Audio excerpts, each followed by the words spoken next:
제4회 강의를 맡게 된 이지선입니다. 참석해 주셔서 감사합니다. 그런데 우리가 살고 있는 이 지구가 굉장히 급격히 환경이 변하고 있죠. 우리는 자연은 너무나 거대해서 인간이 그 시스템에 개입할 수가 없다 라고 생각하거나, 또는 그 반대로 자연이 정상 궤도에서 조금 이탈한다고 하더라도 인간의 과학기술의 힘으로 그것을 다시 원상 회복시킬 수 있다 라고 이렇게 착각을 합니다. 그런데 지구의 기후 시스템은 그렇지 않습니다. 티핑 포인트를 가지고 있고, 이 티핑 포인트를 급변점, 임계점을 지나게 되면 그 이후에는 아주 장구한 기간 동안 원위치로 복귀하지 않습니다.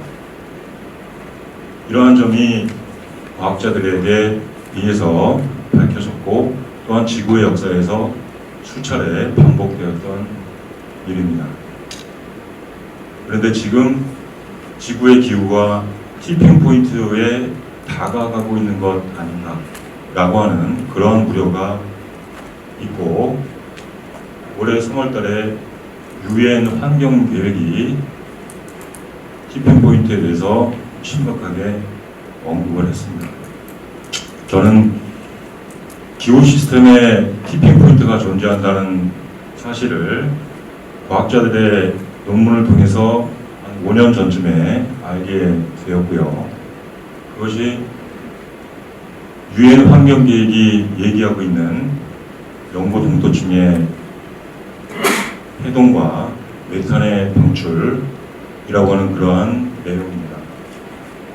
저는 그 사실을 안 후로 우울증을 겪을 정도로 굉장히 심각하게 고민을 많이 했고요. 당시만 하더라도 티핑 포인트에 대해서 언급하는 권위 있는 국제기구가 존재하지 않았었는데요.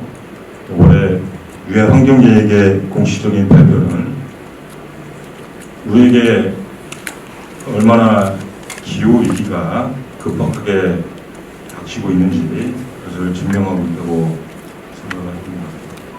5년 전과 지금하고는 제가 느낄 때에는 기후의 객관적인 변화나 우리의 인식이나 이런 것이 아주 굉장히 현격한 그런 차이가 있는 것 같습니다.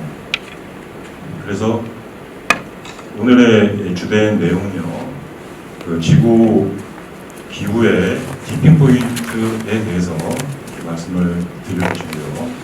그리고 그 전에 1도씨 오른 지구에 얼마나 민감한 변화들이 일어나고 있는지 지난 시간에 말씀을 드렸고, 오늘은 그에 이어서 그린란드와 남극의 빙상의 허빙을 말씀드리고, 그것이 해수면 상승에 미치는 영향, 그것을 먼저 말씀을 드리겠습니다.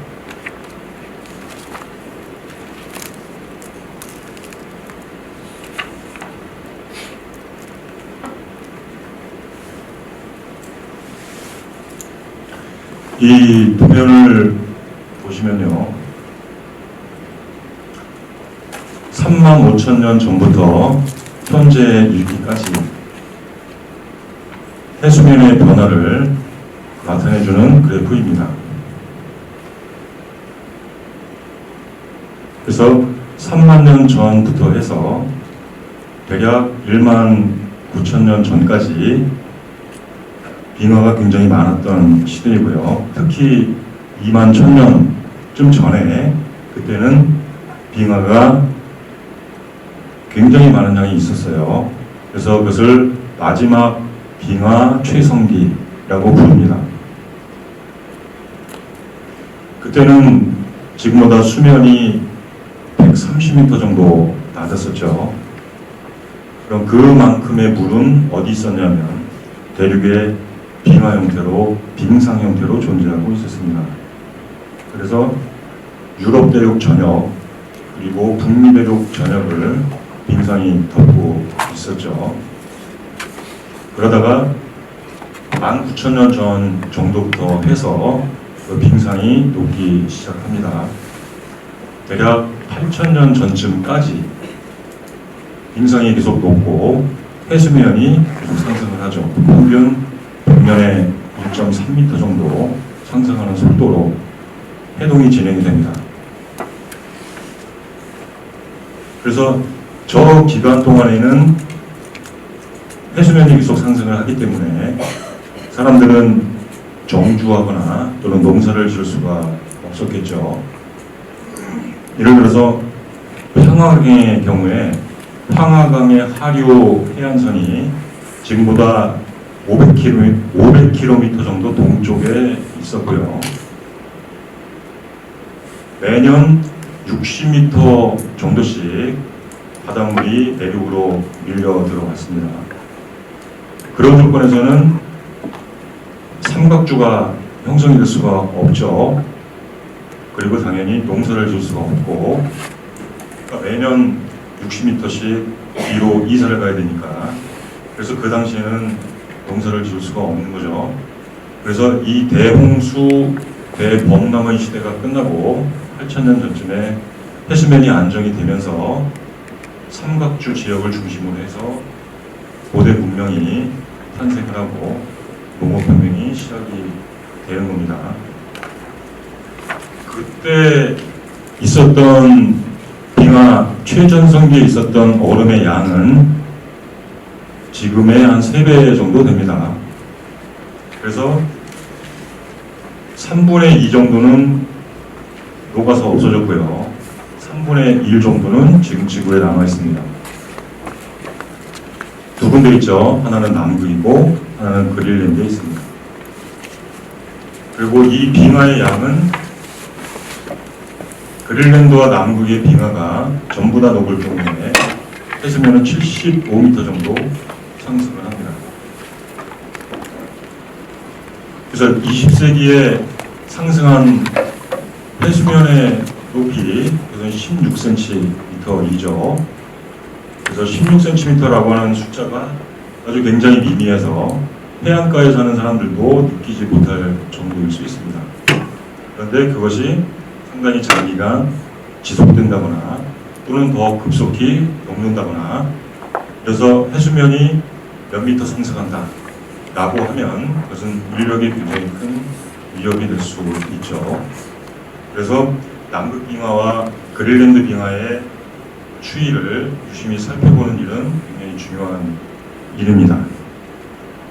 먼저 그린랜드를 보겠는데요.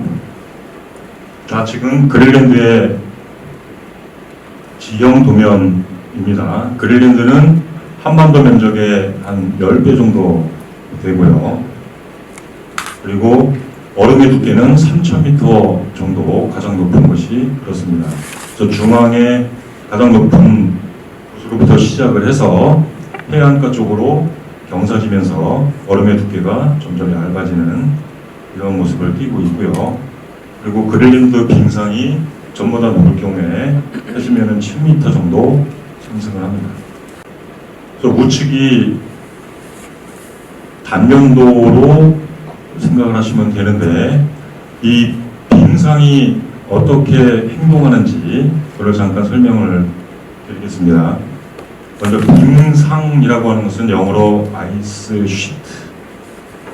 시트인데요. 시트라고 하는 것은 침대 시트를 생각하시면 되죠. 그래서 그 시트가 침대의 바디 위에 이렇게 올려져 있는 그런 형태를 상상을 하시면 됩니다. 그래서 그 거대한 얼음 덩어리가 육지의 기반함 위에 시트처럼 깔려 있는 거죠. 그런데 이 얼음 덩어리가 굉장히 무겁기 때문에 그 자리에 고정되어 있는 것이 아니고 중력에 의해서 이동을 합니다. 그래서 중앙으로부터 해서 해안가 쪽으로 중력에 의해서 서서히 움직이고, 그렇게 움직이는 얼음 덩어리를 빙하라고 이렇게 부르죠. 그래서 빙상과 빙하는 개념이 좀 다르죠. 움직이는 빙상, 그것을 빙하다 이렇게 이해를 하시면 될 것 같습니다. 2002년도부터는 그레이스 프로그램이라고 하는 인공위성으로 직접 빙상의 양을 측정을 하고 있죠.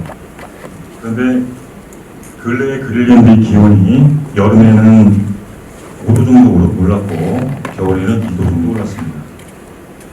이런 급격한 기온 상승으로 인해서 그린란드 빙상이 상당히 많은 그런 변화를 겪고 있죠. 빙상의 손실이 계속되고 있습니다. 빙상 손실이 이루어지고 있는 그 메커니즘을 두 가지를 차례대로 설명을 좀 드리겠습니다. 자, 먼저 피오르 빙하의 빙산 분리 과정인데요. 좌측에 보이는 저 사진이 피오르입니다. 관광용어로 피오르드라고 하죠. 노르웨이에 유명한 피오르드 관광지들이 많이 있죠. 저 피오르라는 지형은 어떻게 생기는 거냐면 빙하 시대에 빙상이 바닷가로 흘러내려가면서 산을 깎아서 협곡을 만들죠.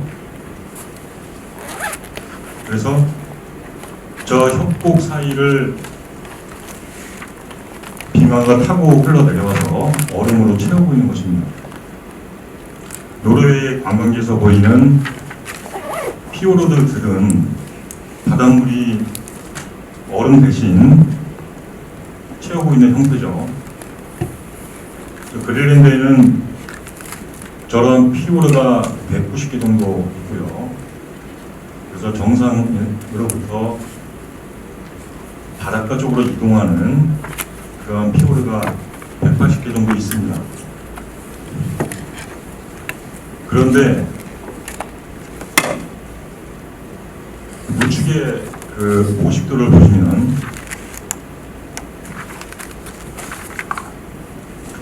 그린란드 근처에 해수의 온도가 상승을 했기 때문에 그 해수가 피오르 빙하의 하단을 계속 녹이고 침식을 시킵니다. 그런 과정을 거치면서 피오르 빙하의 말단 부분이 급속히 떨어져 나가는 것이죠. 빙하의 말단 부분이 분리되는 것을 빙산 분리라고 하고, 분리되어 나온 빙하를 빙산 이렇게 부르는 것이죠. 그래서 1912년에 침몰한 타이타닉호도 그린란드 피오르에서 분리된 그 빙산에 의해서 그 충격으로 침몰을 하게 된 것이죠.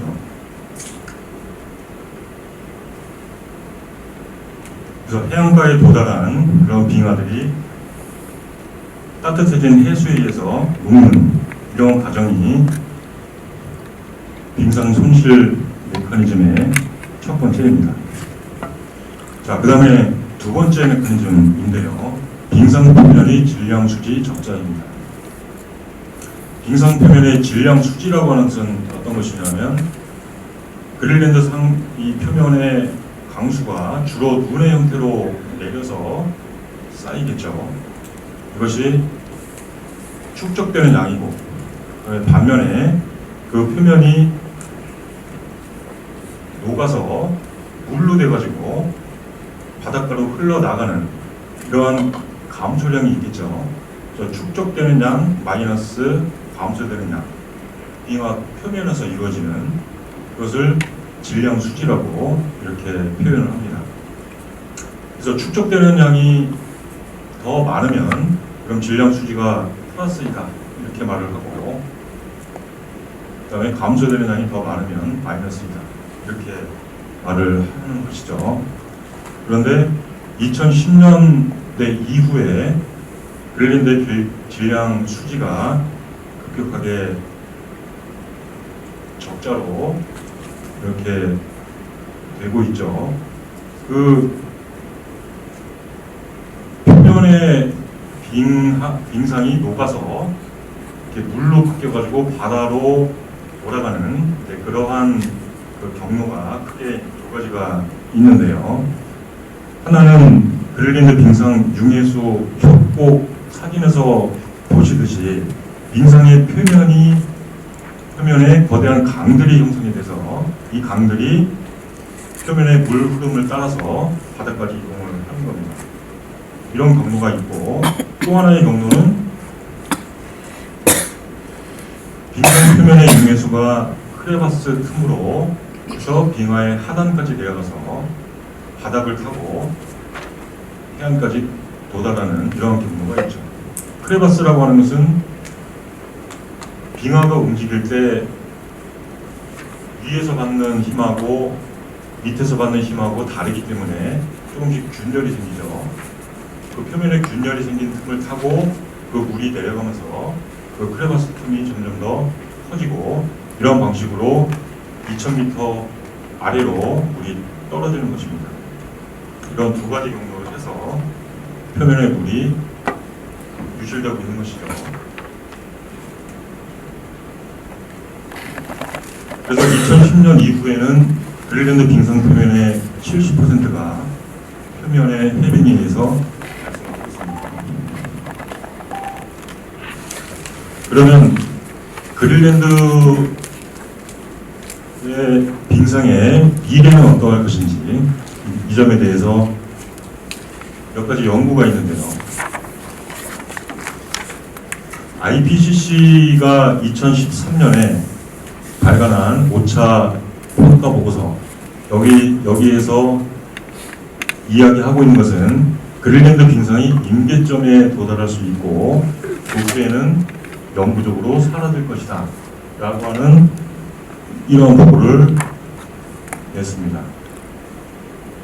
이 얘기는 어떤 얘기냐면요, 2012년도에 그린랜드가 기온이 상당히 높은 적이 있는데 평균 온도가 2도 정도 높았을 때인데, 2012년 7월 말에요, 그린랜드 빙상 표면의 97%가 몇 미터 정도 전부 다 녹아서 슬러지가 된 적이 있습니다. 불과 며칠 사이에 발생한 일인데, 물론 그 슬러지가 며칠 후에 다시 얼음이 얼어서 괜찮아지긴 했지만, 그 며칠 사이에 있었던 그 상태로 인해서 빠져나간 물이 해수면을 1mm 정도 높일 정도로 굉장히 많은 양이었죠. 그래서 그러한 사건이 우리가 얘기하는 그린랜드에서의 임계점이라고 할 수가 있는데요. 그 온도가 그럼 그로부터 한 3도 정도 더 올랐다, 4도 정도 더 올랐다라고 하면, 그러면 그린랜드 빙상이 갑자기 급격히 붕괴될 수 있다라고 하는 그런 우려가 있는 것입니다. 그러한 우려를 IPCC 보고서도 표현을 하고 있고요. 그래서 마이클 베리스라고 하는 그린랜드 빙하 전문가가 그린랜드 빙상이 티핑 포인트에 가까이 접근하고 있는 장면을 목격하고 있다라고 이렇게 보고를 하고 있습니다. 만일에 1.5도에서 2도 상승 상태가 지속된다면 그린랜드 빙상은 티핑 포인트에 도달할 것이다 라고 하는 것이 최근의 연구 결과이죠. 산업혁명 이전에 비해서 1도 정도 올랐다 라고 하는 것 지난 시간에 말씀을 드린 적이 있죠. 그린랜드 빙상에 대해서 티핑 포인트를 우려를 해야 되는 그러한 단계에 도달해 있다라는 말씀을. 자, 그 다음에는 남극입니다. 남극에는 빙상이 면적으로는 한반도의 60배 정도 되는 그런 면적을 가지고 있고요. 그리고 두꺼운 빙상의 두께는 4,000m 정도 그렇게 되어 있습니다. 그래서 빙상과 관련해서 남극을 보려면은 남극의 지형을 좀 이해를 해야 되는데요. 저 지도에 보시면은 중앙에 산맥이 있죠. 남북을 관통하는 산맥이 있습니다. 이 산맥의 오른쪽과 산맥의 왼쪽을 구별해서 보셔야 되는데요. 남극의 동쪽 부분은 빙상이 상당히 안정되어 있습니다. 먼저 기반함이 해수면보다 위에 있고요. 그리고 1년 내내 온도가 빙점 이하로 유지가 되기 때문에 저 동쪽에서의 빙상 손실은 아직까지 없는 상태입니다. 그리고 그린란드 동쪽 빙상은 3천만 년 전에 출현을 해서 지금까지 굳건하게 그 자리에 버티고 있는 것이죠. 반면에 저 산맥의 왼쪽 부분은 굉장히 취약한 상태에 도달해 있죠. 특히 주목해서 보셔야 될 부분이 자 여기 반도 부분인데요. 이 반도를 남극반도라고 이렇게 봅니다. 이 남극반도에 있는 빙하가 전부 다 녹을 경우에 해수면이 4.8m 정도 이렇게 상승할 수 있고요. 그 다음에 또 한 곳은 아문센 바다 쪽입니다. 여기 해안가에 있는 여기에 빙하들이 상당히 불안정한 상태이죠. 이 아문센의 빙하가 전부 녹으면 1.2m 정도 해수면이 상승을 하고요. 지금 현재는 남극 빙상의 손실을 주도하고 있는 것은 아문센 해이고 아문센 해에서 94% 정도의 빙상 손실이 발생을 하고 있습니다. 그래서 먼저 남극 반도에서의 빙상 손실을 보고요. 그 다음에 아문센 해에서의 빙상 손실을 보도록 하겠습니다. 자, 먼저 남극 반도에 있는 빙상 손실부터 보겠습니다. 그 왼쪽에 있는 큰 사진이 이 지역에 있는 얼음의 전형적인 형태입니다. 이것을 이름을 빙붕이라고 이렇게 이름을 붙이죠. 빙붕은 영어로 아이스 쉘프인데요. 쉘프라고 하는 것은 선반이라는 뜻이죠. 그래서 굉장히 평평하고 그 다음에 그 하단이 비어있는 이러한 상태의 얼음을 빙붕이라고 합니다. 그래서 빙붕은 육지 쪽하고 그 같이 붙어있는 하나의 몸체이죠. 육지 쪽의 빙하와 하나의 몸체인데 육지로부터 이탈을 해서 바다에 떠있는 부분을 빙붕이라고 하는 것이죠. 그래서 빙붕은 높이가 50m 정도 되는 그런 절벽으로 이렇게 끝나게 되고요. 그리고 그 프런트 앞부분의 길이는 한 120km 정도 이렇게 됩니다. 이 빙붕이 사라지는 그러한 구조는 우측 상단에 50도가 있습니다. 한마디로 말해서 더워진 대기로 인해서 붕괴되는 것입니다. 저기 그 빙붕의 상단으로 더워진 대기가 계속 빙붕을 녹이고 그렇게 되면 그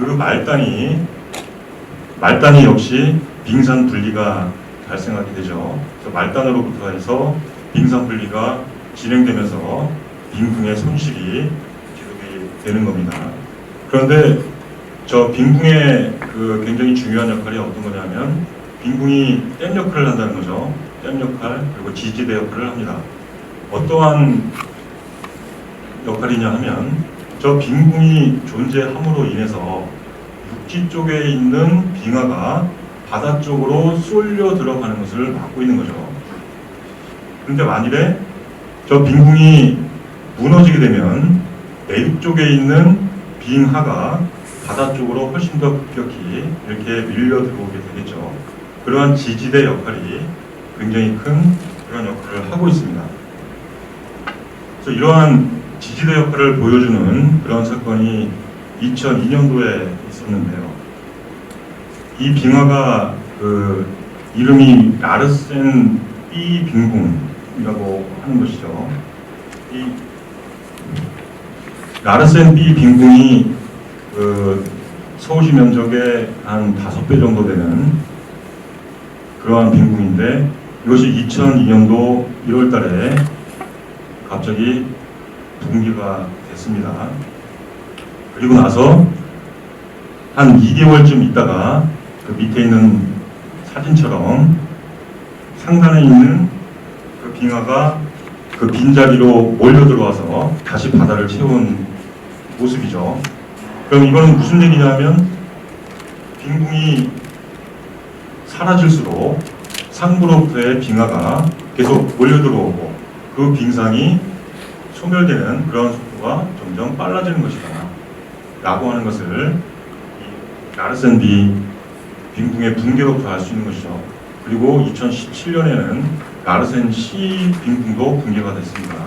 서울시 면적의 한 4배 정도 되는 그러한 빙붕이었죠. 현재 남극 반도 쪽의 빙붕의 87% 정도가 저런 일을 겪고 있다라고 이렇게 보고가 되고 있습니다.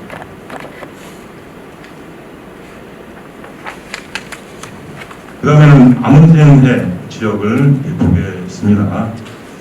아문센해 지역의 얼음 감소 메커니즘은 남극 반도하고 조금 차이가 있는데요. 자, 여기가 아이스쉿 빙상 부분이고요. 여기가 빙붕 부분이죠. 요 경계선, 즉 빙상이 육지를 이탈하는 요 부분을 그라운딩 라인이라고 이렇게 이제 이름을 붙이는 거죠. 그러니까 요 그라운딩 라인에서 이탈을 해서 아이스 쉘프가 되는 거죠. 그리고 이 아이스 쉘프의 밑에는 이 구멍이 있습니다. 그런데 이 구멍에 따뜻한 해수가 이 구멍으로 침투에 들어가서 그라운딩 라인에 있는 요 하단의 얼음을 녹이는 거예요. 그러면 이런 일이 계속 반복이 되면 어떻게 되느냐? 이 위에는 빙붕이 기반함과의 접촉면이 상당히 넓죠. 이렇게 해서 안정된 구조를 갖고 있는 거죠. 그러다가 따뜻한 물에 의한 침식에 의해서 이 그라운딩 라인이 상당히 많이 뒤로 후퇴를 하게 됩니다. 이렇게 되면 여기에 놓여있는 이 빙붕은 굉장히 불안정한 구조가 되는 것이죠. 바닥하고 닿고 있지 않으니까.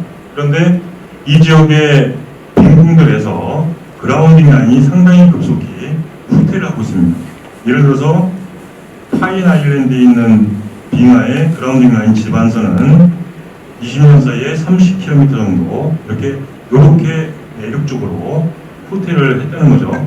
그럼 저렇게 되면 언제 붕괴될지 모르는 굉장히 불안정한 상태에 놓이게 되는 거죠. 미 항공우주국이 올해 1월 달에 또 놀라운 발표를 또 하나 했는데요. 아문센해 지역에 스위츠 빙하라고 있어요. 그 스위츠 빙하의 하단에 넓이는 맨하탄의 3분의 1 정도 되고 높이는 300m 정도 되는 거대한 구멍이 존재한다. 이렇게 발표를 했죠. 그리고 그 거대한 구멍으로 지속적으로 따뜻한 물이 공급되고 있다. 그렇기 때문에 스위치 빙하가 붕괴될 우려가 있다. 라고 하는 것을 발표를 했습니다. 스위치 빙하의 아까 보았던 지반선 그라운딩 라인은 매년 6.2km씩 육지 쪽으로 이렇게 이동을 하고 있는 과정입니다. 스위치 빙하의 크기는 대한민국 면적의 1.7배이고요. 저 빙하가 동기되면 그 자체로 해수면을 65cm 정도 이렇게 상승을 시킵니다.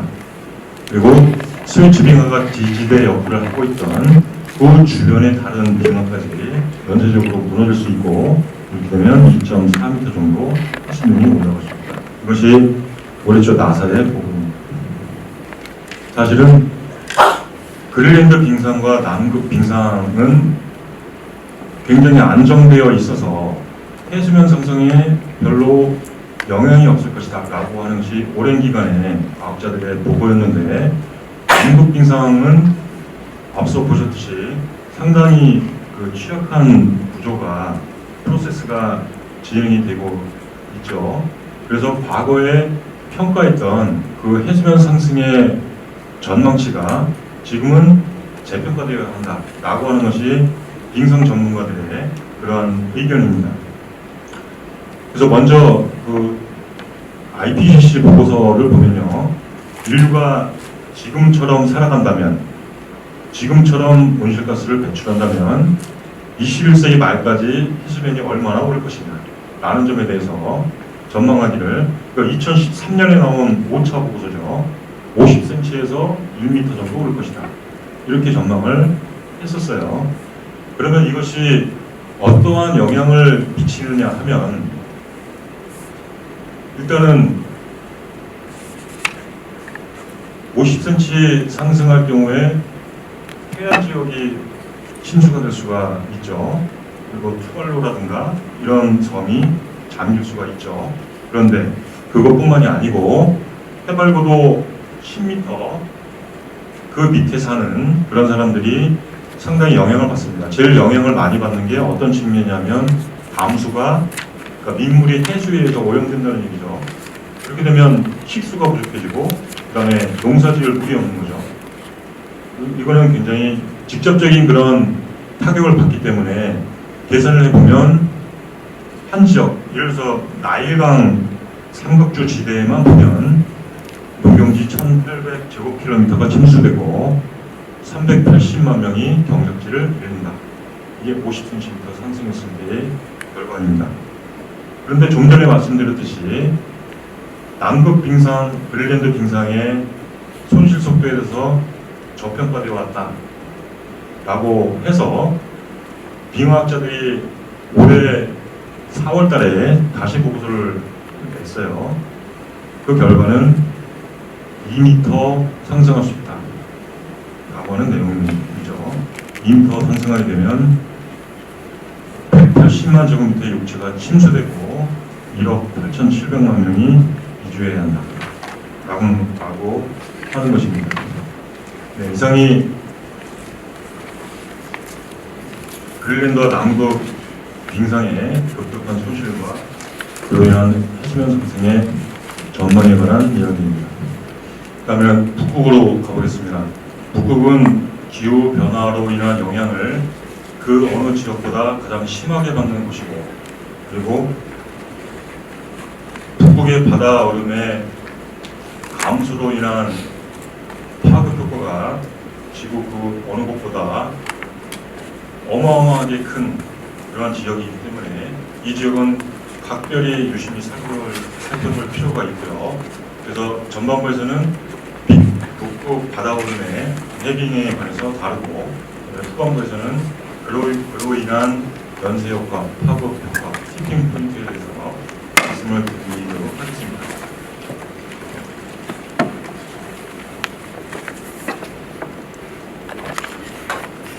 자, 먼저 영상을 하나 보실 텐데요. 이거는 나사가 제공한 것이고, 1991년부터 2016년까지의 북극의 바다 얼음이 감소되는 그런 장면을 보시겠습니다. 네, 왼쪽 상단에 보시면은 이제 연도와 그다음에 월이 나올 것이고요.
나사는 1979년에 인공위성을 띄워서 그때부터 지금까지 계속 북극 얼음을 계속 직접적으로 측정을 하고 있습니다. 그래서 마지막 영상을 다시 한번 보실 텐데요. 왼쪽과 오른쪽을 비교해 보시면 북극 바다 얼음의 면적이 상당히 많이 축소된 것을 볼 수 있고요. 그 다음에 또 하나 보셔야 될 것이 얼음의 나이입니다. 자, 이쪽 흰색 부분, 그 다음에 이쪽 흰색 부분은요, 나이가 5년 이상 된, 그 다음에 또 3년 이상 된 이러한 오래된 얼음이고, 그 다음에 이렇게 좀 푸른 빛을 띤 이러한 빙하들은 나이가 1살밖에 안 된 그런 어린 빙하입니다. 그래서 나이가 어린 빙하는 그 해 겨울에 만들어졌다가 그 해 여름에 전부 다 녹습니다. 그래서 면적도 감소하고 있지만 얼음의 나이가 점점 젊어진다고 하는 것, 이것도 상당히 큰 문제이고, 면적의 감소보다 훨씬 더 빠르게 부피의 감소가 진행되고 있죠. 그래서 먼저 면적부터 추이를 보겠습니다. 이 자료는 미국 국립빙설자료센터이죠. 이게 1979년부터 해서 2017년까지 여름 빙하의 그러한 면적을 측정하는 자료이죠.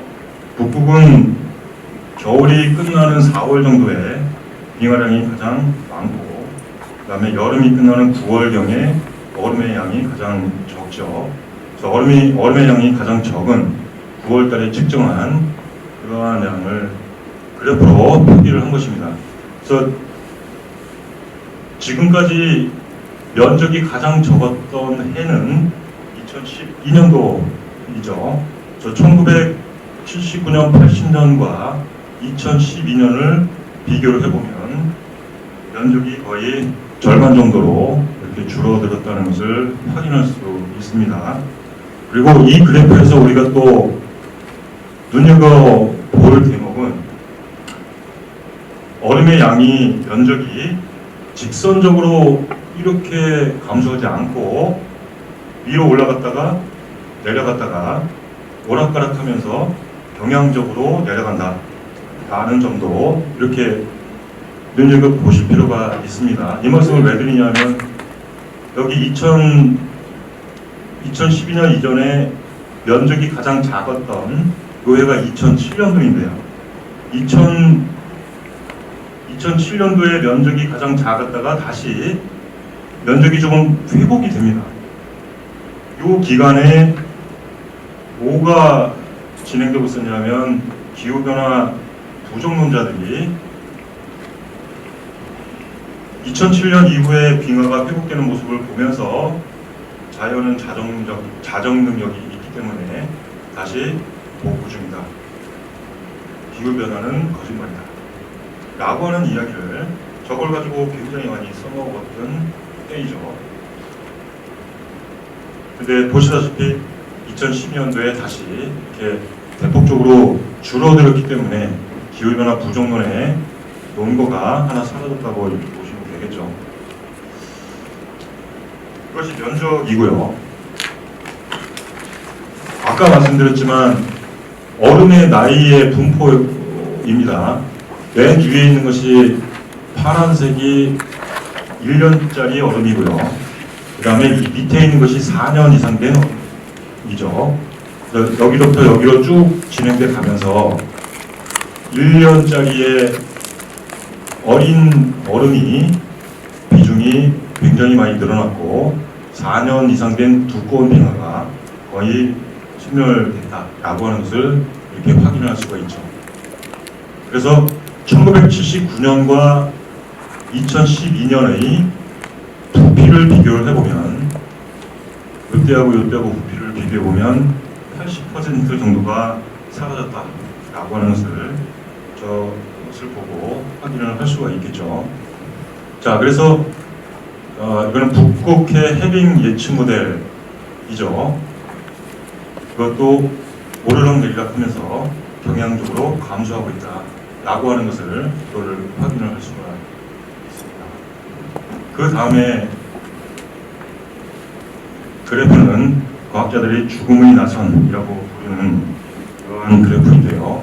이거는 북극해의 바다오름의 부피를 1979년, 80년, 81년, 82년 이렇게 해서 시계 방향으로 해서 2019년까지 점을 찍어가지고 연결을 한 그러한 그래프인데요. 그래서 맨 1979년을 보면 맨 마지막에 있는, 맨 위에 있는 이 부분이 빙하의 양이 가장 많은 4월달이고요. 그 다음에 맨 아래에 있는 이 검은색이 빙하량이 가장 적은 9월달이죠. 그래서 전체적으로 1년 내내 79년, 80년 이렇게 시계 방향으로 돌면서 이 나선이 어디로 향하고 있는지 보시기 바랍니다. 특히 여름철 빙하를 한번 보시면요. 자, 이렇게 나선으로 회전을 해서 자, 어디로 가겠습니까? 0으로 급격히 수렴하고 있다는 것을 알 수가 있죠. 그러면 이게 제로값에 도달하는 시점은 언제냐? 그러니까 북극의 여름철 한철 동안 빙하가 사라지는 날은 언제쯤 올 거냐? 라고 하는 것에 대해서는 조금 전에 보셨던 그 그래프에 나와 있습니다.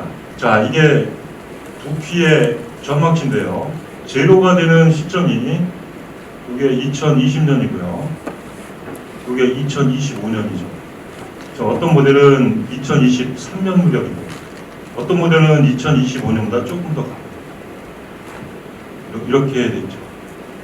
저거는 무슨 얘기냐면 한 달이면 한 달. 그러니까 뭐 예를 들어서 9월 초부터 9월 말까지 한 달 내내 여름철에 빙하가 없어지는 그런 때를 말하는 것이죠.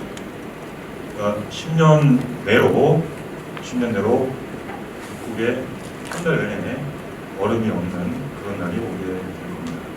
그러면 이러한 이 북극의 바다얼음의 감소가 기후에 전체적으로 어떠한 영향을 미치는지 보도록 하겠습니다.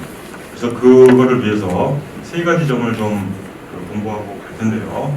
첫 번째로는 북극의 온도가 실제로 얼마나 상승을 했는지 그것을 2017년도에 이 지도를 통해서 좀 짚고 넘어가겠습니다. 그 지구 평균적으로는 1도 정도가 올랐지만 북극 지역은 2.4도 정도 상승을 했죠. 자, 이 지도를 유심히 한번 보시기 바랍니다. 이거는 1881년부터 1920년 사이에 평균을 제로로 놓았을 때 이 색깔별로 온도가 얼마나 올랐는지 얼마나 내렸는지 그거를 표시한 그러한 지도인데요. 이거를 보시고 한반도는 몇 도 정도 올랐는지 지도에서 한번 찾아보시죠. 이게 일본 열도고 일본 열도 앞에 이렇게 한반도가 있죠. 1도에서 2도 사이에 있죠. 한반도는 1.4도 정도 올랐습니다. 자, 그 다음에요. 지금 우리의 관심 지역인 북극 쪽으로 한번 가보죠. 자, 여기가 이제 시베리아 툰드라 지역이고요. 그 다음에 여기가 캐나다, 알래스카 이런 지역이죠. 자, 여기는 색깔을 맞춰보면 몇 도 정도? 2도에서 4도 사이에 구역이 되겠죠. 그 다음에 더 위에 자, 이쪽을 보시면 이쪽은 4도에서 5도입니다. 그러니까 북쪽으로 갈수록 기온 상승이 더 높습니다. 자, 이런 사실을 하나 확인을 하고요. 두 번째로 기후과학에서 중요한 그런 개념인데요. 얼음 알베도 양성 피드백입니다. 그런 북극의 그 기후 시스템을 이해하는 중요한 과학적인 개념입니다. 피드백이라고 하는 것은 어떤 시스템의 그 산출물, 결과가 다시 입력량이 돼서 영향을 미치는 이런 것을 피드백 작용이다라고 부르고요.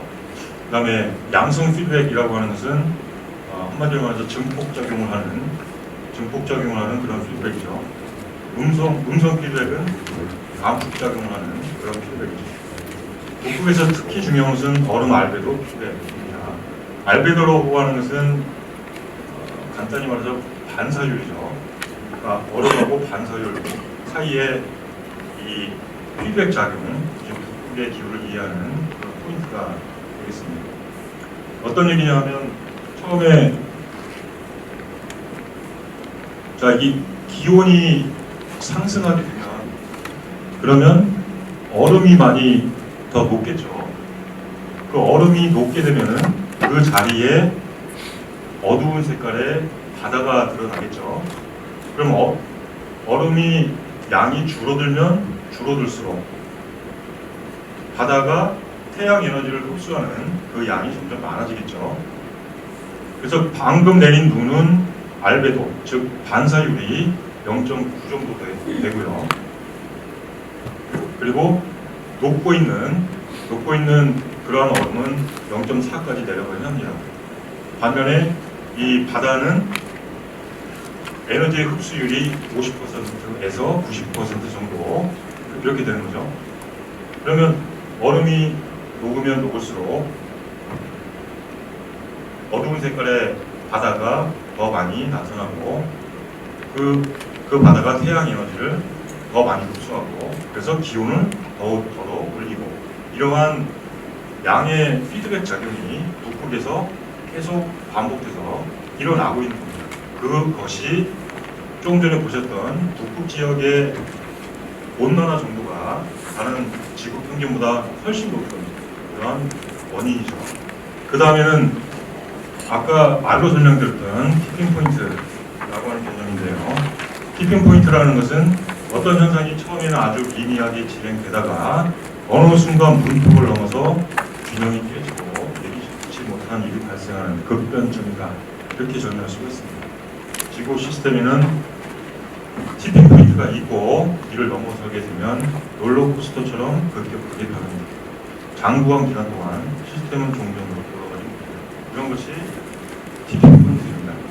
서두에서 말씀드렸던 UN 환경계획의 2019년 3월치 보고서 그리고 UN 환경계획의 상임이사가 그 보고서에 대해서 논평한 그 내용을 먼저 보시겠습니다.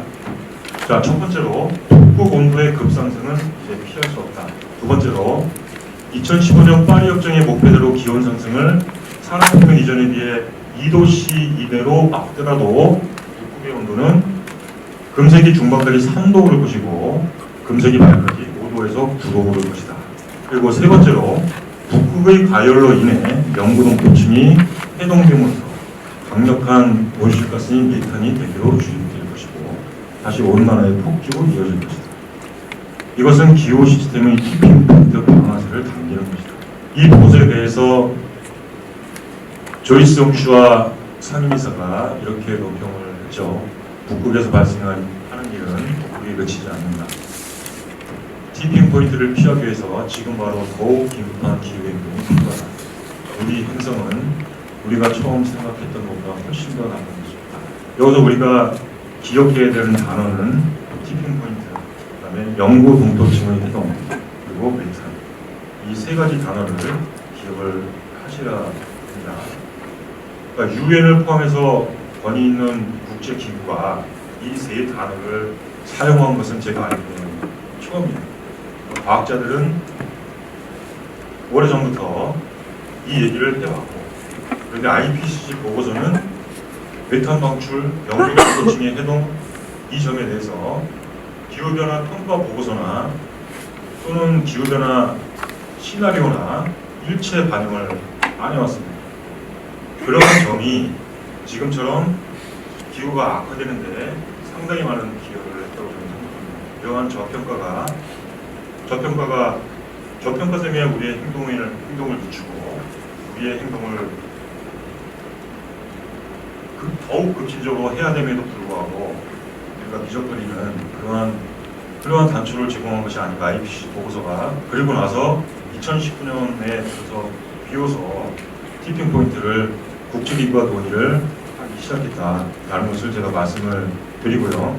그러면 여기서 말하는 영구 동토층 해동, 메탄 방출, 티핑 포인트 이러한 것이 무슨 얘기인지 그거를 지금부터 말씀을 드리겠습니다. 자, 먼저 가볼 곳은 북극 대륙붕 지역입니다. 자, 지도상으로 보시면은 여기 아크틱 오션이라고 표현된 부분이 여기가 북극점이죠. 요 왼쪽에 알래스카, 캐나다, 그다음에 그린랜드 이렇게 되어 있고요. 여기 오른쪽에 러시아, 이쪽으로 쭉 가면 노르웨이, 유럽 이렇게 되어 있죠. 그리고 여기가 베링해 지역이고요. 우리가 살필 첫 번째 지역은 축구치해, 그 다음에 동시베리아해, 락테프해 이렇게 세 지역입니다. 이 세 지역은 해저의 지형이 어떻게 되냐면 대륙붕 지역인데요. 대륙붕 지역은 대륙의 끝부분에 있죠. 대륙의 끝부분에 이때 바닷물이 잠겨있는, 그리고 바닥이 평평하고 수심이 낮은 이런 곳을 대륙붕이라고 하죠. 그래서 대륙붕은 대륙의 일부입니다. 이 대륙붕이 끝나는 이 지점부터 수심이 깊어지고 본격적인 대양이 되는 것이죠. 바다가 되는 것이죠. 여기서는 이 대륙붕 쪽에서는 수심이 깊은 곳에서 올라오는 차가운 해류가 별로 섞이지가 않고, 그 다음에 2005년도 이후에 여름철에 저 지역에서 얼음이 완전히 사라졌습니다. 그 결과 햇빛이 여름철 내내 저 바다에 내리 쬐고요. 그러면 그 열이 저 바다 전체를 데우고 있는 거죠. 그래서 나사는 2011년 여름에 축구치해의 해수면 온도가 7도다 이렇게 발표를 했었는데, 그로부터 3년 후에 빙하과학자들이 축구치해의 해수면 온도를 측정을 해보니까 17도였다고 하고요. 기온은 19도였다고 합니다. 자, 저 대륙붕 해저면에는 그러니까 수심 50m 그 바다에 달하게 되겠죠. 어떤 물질이냐면 메탄 하이드레이트라고 하는, 우리말로 메탄 수화물이라고 하는 그러한 물질이 존재합니다.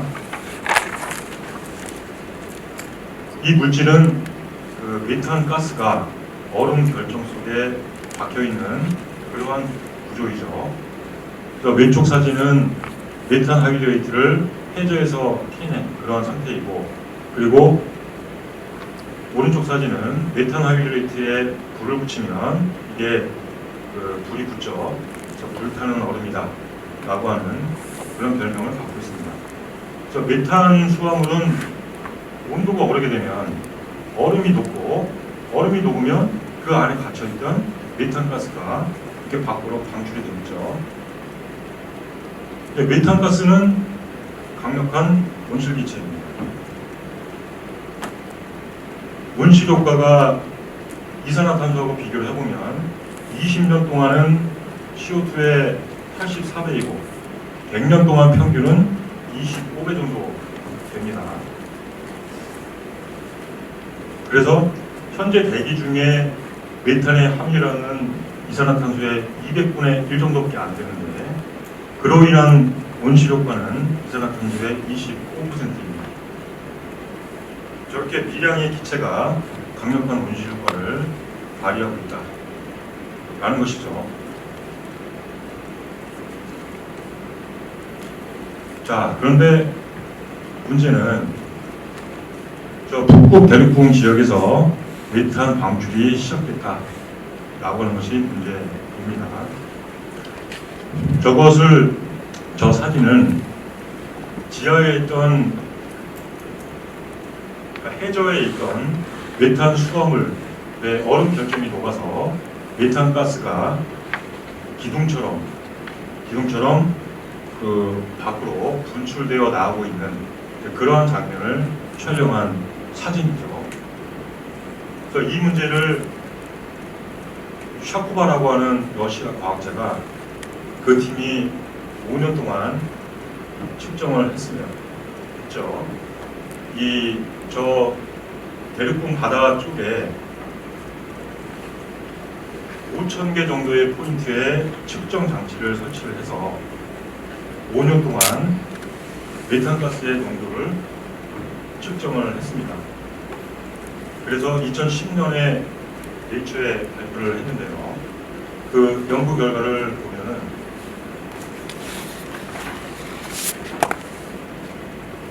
해저 바닷물의 80% 그리고 표층 해수의 50%가 메탄가스로 과포되어 있다.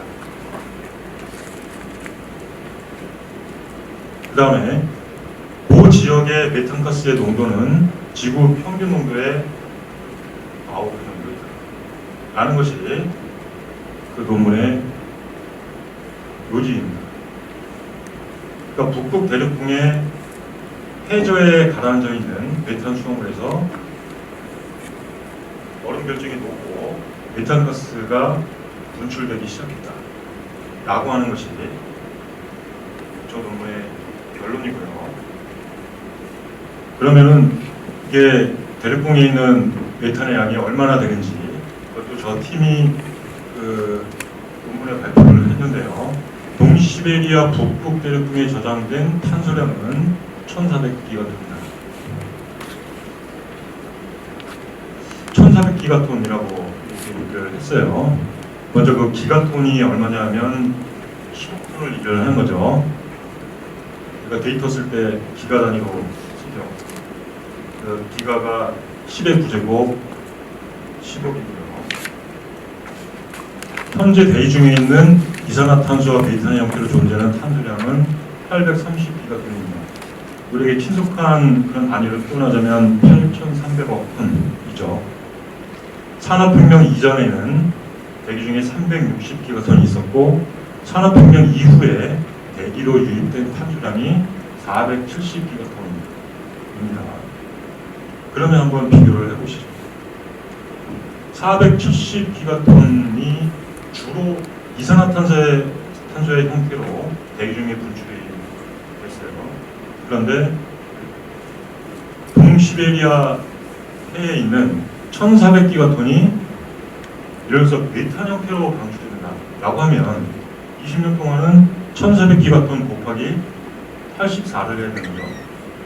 저 지역에서의 메탄 방출량이 조금만 증가를 해도 곱하기 80을 해야 되기 때문에 어마어마한 온실 효과를 가져올 수 있다는 거고 메탄 분출이 시작됐다는 것이고 두 번째 현정은 그 육지의 영구 동토층입니다. 영구 동토층은 시베리아, 캐나다, 알래스카 이쪽에 분포되어 있고 북반구 면적의 4분의 1 정도를 차지를 하고 있죠. 그리고 그 정의는 뭐냐면 그 1년 내내 0도씨 이하로 온도가 2년 이상 유지되는 그러한 토층을 영구 동토층이라고 이렇게 개념 정의를 합니다. 시베리아 영구 동토층에서 발견된 그러한 크레이터인데요. 저게 정체가 뭔지 2014년 8월 달에 저런 크레이터가 시베리아에서 3개가 발견이 됐습니다. 그런데 저러한 지형은 지금까지 존재한 적이 없기 때문에 나사에서 저 크레이터 지형의 정체를 밝히기 위해서 4년 동안 연구를 했습니다. 그 연구 결과를 나사가 2018년 8월 달에 발표를 했는데요. 저 구멍의 정체는 메탄가스가 폭발해서 생긴 것이다. 그것이 결론입니다. 그러니까 저 시베리아의 영구 동토층하고 그다음에 아까 우리가 봤던 대륙붕하고 사실은 동일한 지형이었던 거죠. 동일한 지형이었다가 그것이 아까 보았던 그 홍수 범나무 시대에 바닷물이 들어와서 대륙붕 지역은 잠긴 것이고 안 잠긴 지역은 영구 동토층이 된 것이고 그렇기 때문에 영구 동토층의 그 밑에도 굉장히 많은 양의 메탄 하이드레이트가 매정되어 있죠. 그것이 영구 동토층이 해동이 되면서 그 지하에 있던 메탄 하이드레이트가 녹고 메탄가스가 내부에 쌓여 있다가 그 압력이 높아지면서 폭발한 것이죠. 그것이 나사가 저 정체를 규명한 그러한 내용입니다.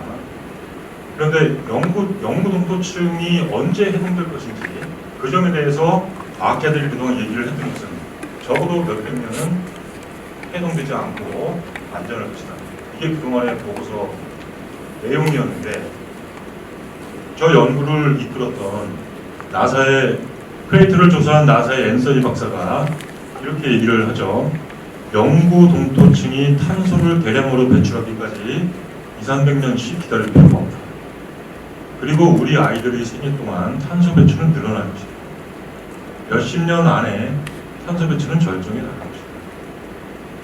몇 미터에서 수십 미터의 매우 깊은 해빙 구멍이 만들어질 것이다. 그래서 저 크레이터의 그 정체는 대륙봉 해저에서 메탄가스가 배출되는 그러한 메커니즘과 동일한 것이다 라는 말씀을 드리고요. 그 다음에 영구 동토층의 해동 두 번째로 하죠. 이 두 사진도 그 시베리아 지역을 촬영을 한 것인데요. 오른쪽 사진은 이 위에 있는 것이 이제 그 토층이죠. 토층이고 이 밑에 있는 것이 동토층입니다. 그러니까 이 동토층이 해동이 되면서 이 집안이 무너져 내리고 있는 그런 광경을 촬영을 한 것인데요. 그래서 건물이 무너지고 그다음에 도로가 뒤틀리고 송유관이 끊어지고 그러한 일들이 지금 알래스카나 시베리아나 거기서 발생을 하고 있는 그런 일들이죠. 그리고 이러한 영구 동토층이 녹아서 수없이 많은 늪과 그다음에 습지가 생기고 있다라는 것을 보여주고 있는 그러한 사진입니다. 그런데 저 늪과 조그마한 호수와 저기서 벌어지고 있는 일은 어떤 것이냐면 박테리아가 유기물을 분해하는 과정이 시작이 되는데요. 그 유기물이라고 하는 것은 어떤 거냐면 동물이나 식물의 사체가 그 마지막 빙하기 때 저기에 묻혀서 빙하에 눌려서 가루가 돼서 아주 작은 가루 형태로 존재를 하는데 그것이 해동이 되면 박테리아가 그것을 분해하는 과정이 시작이 됩니다. 그리고 박테리아는 산소가 없는 환경에서는 메탄을 생성을 하죠. 그러니까 우리 동물의 내장 속이 가장 대표적인 환경인데요. 우리가 방귀 끼면 나오는 게 메탄가스이죠. 공기가 아니면 트림하거나 뭐 이런 것들이 이제 메탄가스죠. 그래서 늪지에서 박테리아가 유기물을 분해해서 메탄가스를 생성을 하는 그런 과정이 시작이 된 겁니다. 그러면은 이게 영구 동토층의 일부에서 일어나고 있는 일인지 아니면 이게 영구 동토층의 상당히 광범위한 지역에서 일어날 수 있는 일인지 그러한 것이 중요한데요. 자, 이 점에 대한 그 연구가 있습니다. 먼저 그 영구 동토층에 내장되어 있는 탄소량, 이것은 1,400기가톤이다 라고 하는 것은 IPCC 보고서에서도 이렇게 평가를 하고 있습니다. 아까 보았던 대륙봉 지역에서 내장되어 있는 탄소량하고 비슷한 양이죠. 1,400기가톤이 내장되어 있는데 그러면 이들 지역은 온도에 어느 정도로 민감한지 그것에 대한 논문이 하나 있죠. 그 논문은 이 지역의 동굴 침전물을 조사를 해서 지난 50만 년 동안의 그 역사를 발표했는데요. 그 결론은 영구 동토층은 1.5도에 민감하다. 그래서 1.5도 상태가 지속이 되면 영구 동토층의 상당한 부분이 해동될 것이다. 그리고 영구 동토층에 포획되어 있는 탄소가 상당한 규모로 풀려나 대기로 방출될 것이다. 1.5도를 얘기를 하고 있습니다. 그래서 앞서 보았던 유엔 환경계획의 2019년 3월 보고서에 어떻게 기재가 되어 있냐면 영구 동토층의 해동이 티핑 포인트의 방아쇠를 당긴다는 거죠. 온도는 파리 협약에서 안전의 한계로 설정한 2도씨를 넘어서게 될 것이다. 파리 협약에서 목표로 잡은 탄소 배출 수준을 달성하더라도 영구 동토층의 절반이 녹을 것이다. 라고 이렇게 보고서에 쓰고 있습니다. 그러면 수치를 한번 확인을 해보죠. 동시베리아 대륙붕에 탄소 1,400기가톤이죠. 그 다음에 영구 동토층에 탄소 1,400기가톤이 있습니다.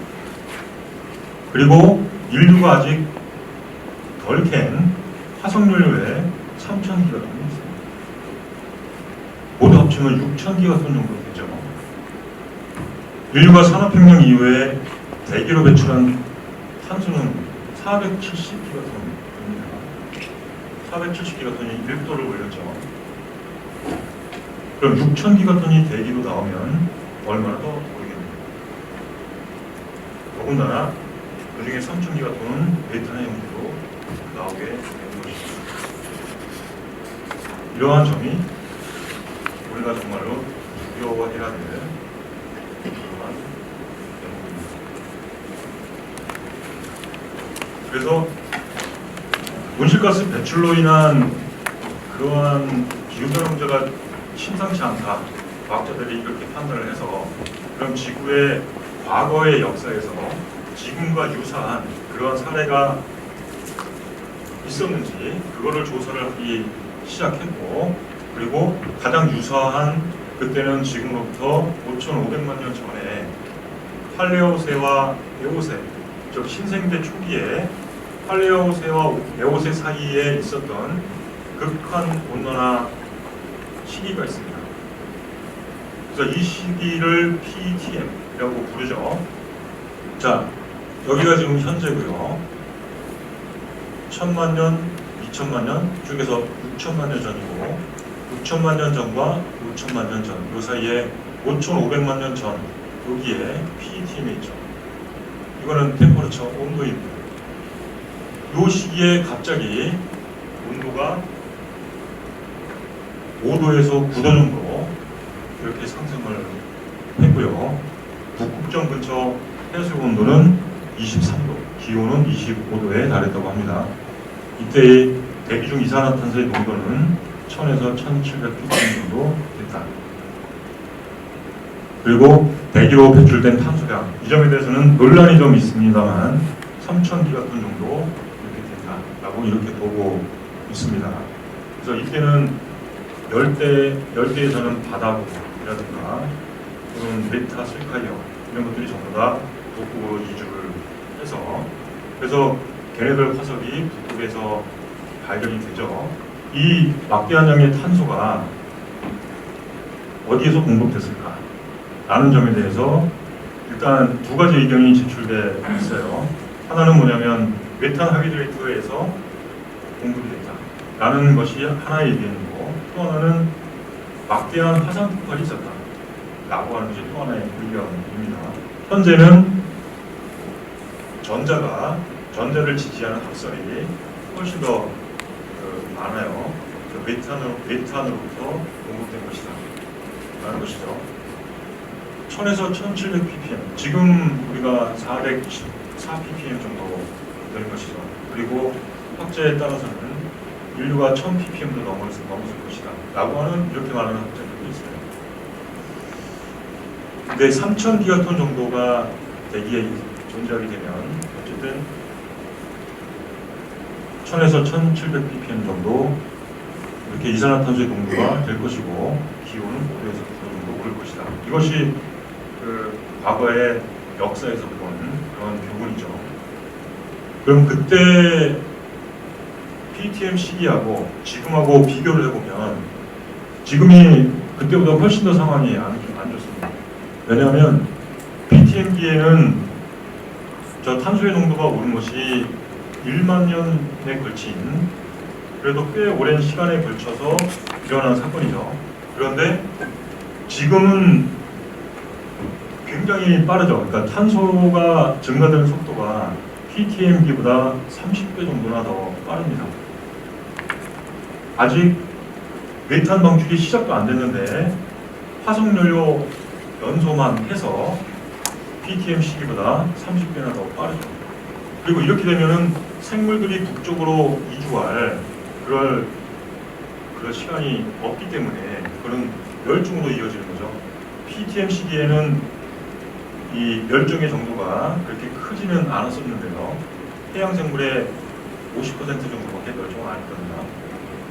별로 크지는 않고 대신에 육상 생물은 동물이나 식물이나 만년의 시간이 있으니까 그게 적응할 만한 그런 여유가 있었고 지금은 제6의 대멸종이 진행되고 있다. 이게 많은 생태학자들의 주장이죠. 그리고 또 하나는 PTM기에는 메탄 방출밖에 없었지만 지금은 화석연료에 의한 이산화탄소 방출도 존재하는 것이죠. 그러니까 이산화탄소는 화석연료의 형태로 존재한 것이 고생대 석탄기죠.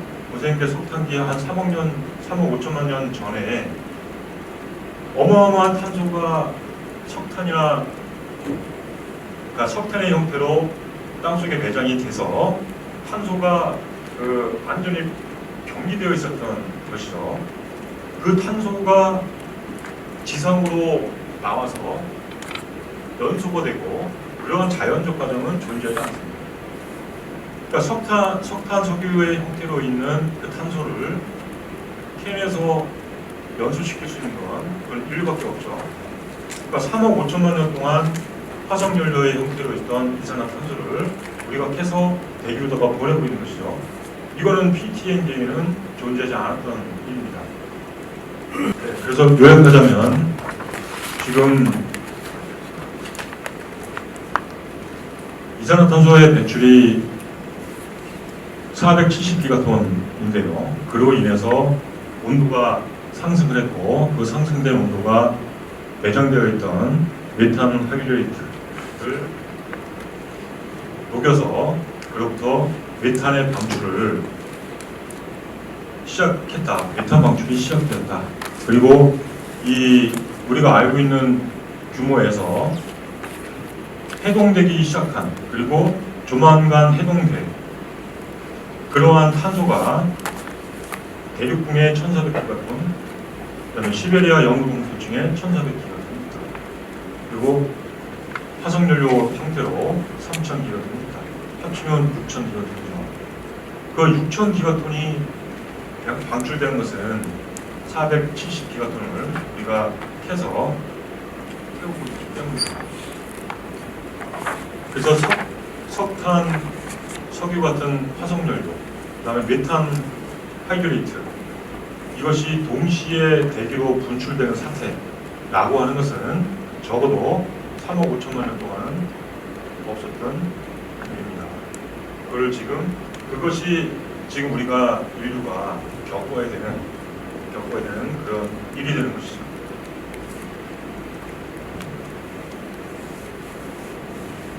네, 그러면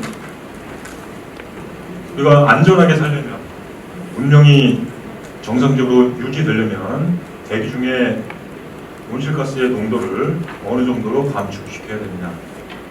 라고 하는 그러한 아주 너무나 중요한 이런 문제가 있고요.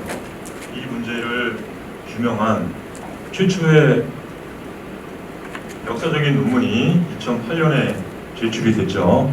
그 연구를 주도한 사람은 제임스 힌슨이라고 하는 그 미국의 기후변화 과학자고요. 제임스 힌슨은 1988년에 미국 의회에 나가서 기후변화에 관해서 증언했던 사람입니다. 그러니까 30년 전에 제임스 힌슨이 이미 기후변화의 위험성에 대해서 정치인들에게 충분히 피력을 했고 충분히 설명을 했죠. 그리고 제임스 힌슨은 지금도 열심히 기후변화 저지를 위해서 열심히 노력을 하고 있죠. 그 팀이 2008년에 낸 논문입니다. 그 논문의 결론은 350 ppm에서 550 ppm 수준이 장기화된다면 지구에 있는 얼음이 전부 다 녹아서 없어질 것이다 라고 이렇게 얘기를 했습니다. 그러니까 450 ppm 플러스 마이너스 100 ppm인데요. 그러니까 플러스 마이너스 100 ppm은 불확실성을 얘기를 하는 거죠. 그러면 불확실성은 존재하지만 그럼 지금 현재 우리 지구의 모습을 보자.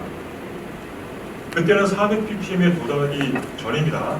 아마도 380 ppm, 390 ppm 이 정도일 때인데 북극의 빙하가 굉장히 빨리 녹고 있지 않느냐. 그죠? 그러니까 350에서 550 사이가 장기화되면 지구의 역사에서는 얼음이 존재하지 않는다는 거예요. 그럼 어느 수준에서 우리가 막아야 됩니다. 350 ppm을 넘자마자 얼음이 사라지기 시작했기 때문에 우리의 목표는 350 ppm이 되어야 한다 라고 하는 것이 저 논문의 결론이었죠. 그런데 불행하게도 저 논문이 나오기 1년 전에 EU가 감축 목표를 세우는데요. EU가 2007년에 세웠던 목표는 450 ppm입니다. 그러니까 450 ppm을 목표로 해서 온실가스 감축에 아주 적극적인 유럽 국가들이 450 ppm을 목표로 해서 그렇게 정책을 세우고 이랬던 거죠. 그런데 450 ppm이라고 하는 것이 전혀 문명의 안전을 담보할 수 없는 수준이다 라고 하는 것이 지금 와서 깨닫게 되는 그러한 사실이죠. 이거를 온도의 관점에서 본다면 2015년 12월 달에 파리 협약에서 내건 목표는 2도씨 이내로 막는다 라는 것이었죠. 2도씨 이내로 막는다. 그런데 아까 보셨지만 1도씨 오른 이 지구가 이렇게 급격히 온도에 반응을 하고 있고, 그 다음에 1.5도가 시베리아 영구 동토층을 광범위하게 녹일 수 있고, 이러한 보고들이 진행이 되면서 IPCC가 목표를 더 다운시키죠. 그러니까 작년에 IPCC 48차 총회를 인천 송도에서 열었습니다. 그리고 IPCC 현직 의장은 이회성이라고 하는 한국인이죠. 그 48차 총회에서 결의된 목표는 1.5도예요. 그러니까 2도에서 다시 0.5도를 낮춰서 1.5도로 내렸습니다. 그러니까 유럽 사회가 그동안 450 ppm 2도 라고 하는 것을 정책 목표로 삼아서 해왔는데 그것으로는 위험하다. 1.5도로 내려야 된다 라는 것이 작년 말이 합의이죠. 거기는 195개 국가가 서명을 했습니다. 그러면서 1.5도로 막기 위해서 어떻게 해야 되느냐 라는 것도 결의를 했는데요. 2050년까지 탄소 배출을 제로로 할 것.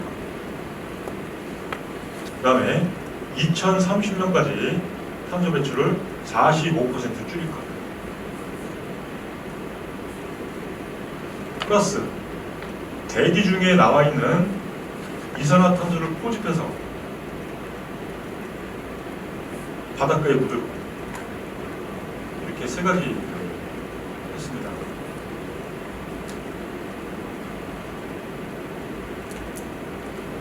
이거는 굉장히 심각한 내용이죠. 2050년까지 제로로 되려면 2030년까지 탄소를 45% 감축해야 됩니다. 그 다음에 CO2를 포집하려면 그 비용이 얼마인지 제가 계산을 좀 해봤는데, 그 CO2를 포집을 해서 매장하는 그런 기술은 갖고 있습니다.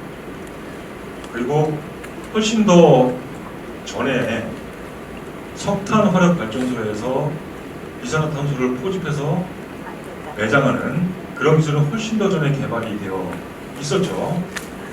그런데 그 장치를 굴뚝에다가 부착한 그런 석탄 발전소는 하나도 없습니다. 왜냐하면 발전 단가를 30% 정도 높인다. 이러한 이유로 장착을 안 하고 있죠. 그런데 대기 중에 있는 탄소를 포집하는 것은 비용이 훨씬 더 많이 들죠. 현재까지의 기술로는 1톤을 포집해서 매장하는데 드는 비용이 500만 원이다 라고 합니다. 딱 500만 원. 그러면 우리나라 국민 1인당 평균적으로 탄소 배출량이 얼마인지 혹시 아시나요? 대한민국이 1년에 배출하는 탄소량이 8억 톤 정도 됩니다. 그리고 이 양은 국가수기로 10위 정도 되죠.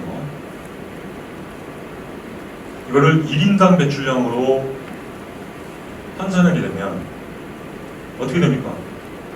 5억 톤이라고 가정하고 이걸 5천만 원으로 나누면, 그렇죠? 5억 톤이라고 하면은 1인당 10톤이죠. 근데 8억 톤이니까 15톤?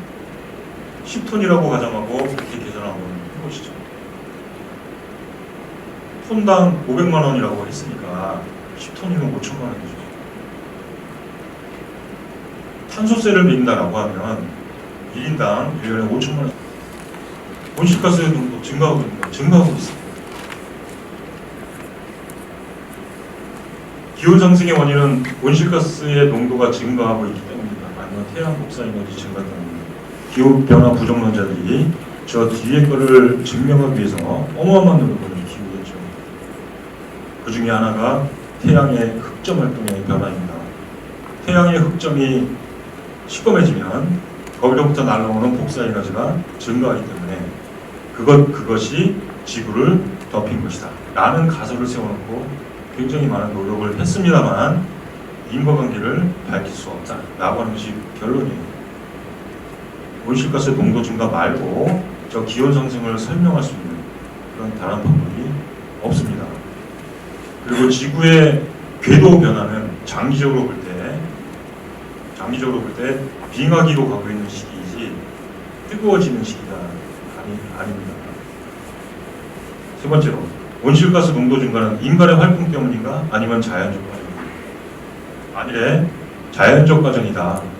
자연적 과정에 의해서 온실가스 농도가 증가하고 있다 라는 것을 밝히는 그러한 논문이 발표된다면 그 사람은 인류의 영웅이고 노벨상을 10개라도 받을 겁니다.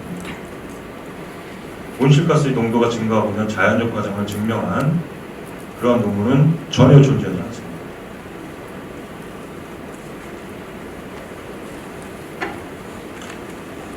마지막으로 제가 제 전공으로 돌아와서 기후변화 부정하는 사람들에 대한 얘기를 한 말씀만 더 드리면, 민사소송의 대원칙에 입증 책임의 원칙이라는 것이 있죠. 입증 책임의 원칙이라는 것은 어떤 사실을 주장하는 자가 입증할 책임이 있다는 것이고 그 입증에 실패하면 패소하게 된다라는 것이 입증 책임이죠. 그러면 어느 정도의 심증을 형성했을 때 입증했다라고 보느냐라고 하면 형사소송의 경우에는 법관들은 70%에서 90% 정도 그러한 사실이 있었을 것 같다라고 하면 그럼 사실 인정을 합니다. 100%가 없죠. 만일에 살인죄다. 그래서 무기징역이나 사형을 선고해야 되는 이러한 중대 사건의 경우에는 그 사건이 있었을 개연성이 90% 정도는 되는 것 같다 라고 해야 무기징역이나 사형을 선고를 합니다. 만일에 60% 정도, 50%, 60% 정도밖에 안 되는 것 같다. 잘 반반이다 라고 하면 사형 선고를 못하죠. 민사소송도 마찬가지죠. 그러면 기후변화에 관한 이 문제에 있어서 입증이 되었느냐? 입증이 되고도 남았죠. IPCC가 2013년에 발표한 그 보고서대로 지구온난화가 인류에 의해서 초래되었을 가능성이 95%라고 이렇게 정리하지 않습니까? 95%의 확률이라고 하는 것은 거의 확실한 것이죠. 세상에 그런 일이 있습니까? 반면에 기후변화 부정론자들은 입증하지 않습니다. 그냥 이런저런 의혹이 있다 라는 것만 얘기하지 절대 입증하지 않습니다. 그럼에도 불구하고 마치 언론에서는 기후변화 긍정론과 부정론이 과학자들 사이에서 팽팽하게 대립되고 있는 것처럼 이렇게 다루죠. 그런 언론의 태도가 매우 잘못된 것입니다. 기후변화를 얘기하는, 증명하는, 하고 있는 그 논문은 수천 편, 수만 편이고, 기후변화는 거짓말이다, 이거를 입증하는 논문은 그거의 40개가 안 되죠. 부정론자들은 입증에 실패했습니다. 기후변화 문제는 진즉에 증명된 사실입니다. 이 기후변화 부정론이 미치는 해악은 너무나 끔찍한 것인데, 그걸 왜냐하면 우리가 즉각적이고 과감한 그런 기후 행동을 막기 때문입니다. 어떤 행동을 하고자 하는데 그게 아닐 수도 있다 라고 하면은 열심히 하고 있습니다. 그래서 제가 지난 시간 2시간 그리고 이번 시간 2시간 말씀을 드렸는데요. 기후변화는 너무나 많은 논문에 의해서 증명된 그러한 사실입니다. 그리고 티핑 포인트가 가까이 다가왔기 때문에 주저없이 기후 행동에 나서야 됩니다. 정책 결정자, 국회의원, 청와대 별다른 액션을 안 하기 때문에 우리와 같이 각성된 시민들이 감축을 위해서 노력을 기울여야 됩니다. 예를 들어서 문재인 정부 들어서서요, 석탄 화력 발전소 비중이 47%로 증가했습니다. 이 점은 너무나 실망스러운데요. 박근혜 정부 때 38%, 39%였는데 문재인 정부 들어서 47%로 증가했죠. 2050년까지 탄소 제로, 2030년까지 45% 감축. 국제사회의 목표인데 대한민국은 그 흐름과 아주 동떨어진 채 기후 깡패국가처럼 그렇게 행동하고 있는 것처럼 보이고, 그것은 언론이 또 우리 시민들의 일상적인 상황 속에서 이 준비한 문제에 대해서 아무런 논의를 안 하고 있습니다. 네, 이상 마치겠습니다. 감사합니다.